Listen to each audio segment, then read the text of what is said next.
ఈ వీడియో చూడండి. 6,000 సంవత్సరాల క్రితం ఇద్దరిని పుట్టించాడు. అక్కడ నుంచి మనుషులు పుట్టారు.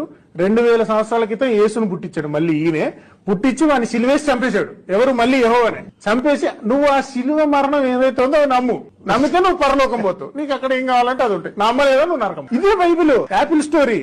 ఈ స్టోరీని పట్టుకుని వీళ్ళు 2,000 సంవత్సరాలుగా ప్రచారం చేస్తున్నారు, నమ్ముతున్నారంటే జనాలు. ఇది నీకు తెలిసిన స్టోరీ. నేను అసలైన స్టోరీ చెప్తాను వీరు. మనిషికి 3 స్టేజెస్ ఉంటాయి: పుట్టుక, పాపము, జీవించే విధానము, మరణం. సో దేవుడు మనిషిని చేసిన తర్వాత మనిషి పాపములో జీవించటం చూసి దేవుడు తన కుమారుని పంపించి, తత్రక్తం పరమాత్మైన పుణ్యదాన బలియాగం, ఒక మనిషి యొక్క పాపమును పోవటానికి పరిశుద్ధుడు రావాలి కాబట్టి రక్తము చిందించి మన కొరకు ఆయన మరణించి పునరుద్ధరణ అయ్యాడని మనం నమ్మితే అప్పుడు మనము 3వ స్టేజ్ నరకానికి వెళ్లకుండా పరలోకానికి వెళ్తాం. సో కాబట్టి సర్వ పాప పరిహారం రక్త ప్రోక్షం అవశ్యం. ఆయన మన కొరకు మరణించటమే కాదు, ఆయన చచ్చిపోవటమే కాదు, మన కొరకు తిరిగి లేచారు.